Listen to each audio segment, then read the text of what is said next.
Lucia and జెసెన్ ఇవి రెండు GTA 6 లో మెయిన్ క్యారెక్టర్స్ అనమాట. ఈ రెండు క్యారెక్టర్స్ ని ఇయర్ 1930లో ఉన్న బోనీ అండ్ క్లైడే అనే రియల్ లైఫ్ క్రిమినల్ కపుల్స్ నుండి ఇన్స్పైర్ అయి తీసుకున్నారు. ఈ గేమ్ బడ్జెట్ చాలా మ్యాసివ్ అనమాట. ఫర్ ఎగ్జాంపుల్, ఈ వరల్డ్ లో ఉన్న tallest building Burj Khalifa cost వచ్చేసి 12,000 కోట్లు. అదే ఈ గేమ్ బడ్జెట్ వచ్చేసి 16,600 కోట్లు. ఈ గేమ్లో ఎన్పిసి సిస్టమ్ వేరే లెవెల్ ఉందన్నమాట. ఎన్పిసి అంటే నాన్ ప్లేయర్ క్యారెక్టర్. ఈ నాన్ ప్లేయర్ క్యారెక్టర్స్ పాత గేమ్స్లో గేమ్ ఇచ్చిన ప్యాటర్న్లోనే నడుస్తాయి అన్నమాట. బట్ GTA 6లో వాళ్ళకి నచ్చినట్టుగా రియాక్ట్ అవుతాయి. ఫర్ సపోజ్ మీరు కార్ కానీ రెస్టారెంట్లో కానీ ఆ క్యారెక్టర్ని కొట్టినప్పుడు అది వాళ్ళకి నచ్చినట్టు రియాక్ట్ అవుతుంది. ఇంకా మీరు మళ్ళీ ఆ ప్లేస్కి విజిట్ చేసినప్పుడు ఆరెల్స్ వాళ్ళు మిమ్మల్ని కార్లో చూసినప్పుడు వీడు వాడే కదా అని చెప్పి మిమ్మల్ని అటాక్ చేసే ఛాన్స్ ఉంటుంది.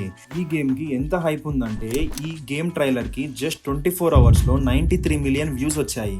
ఇంకా టోటల్ సోషల్ మీడియా ప్లాట్ఫామ్స్లో 475 మిలియన్ వ్యూస్ ఇన్ జస్ట్ 24 అవర్స్లో వచ్చాయి. Red dead redemption, god of war, GTA 5 ఈ 3 గేమ్స్ AAA రేటెడ్ గేమ్స్ అనమాట.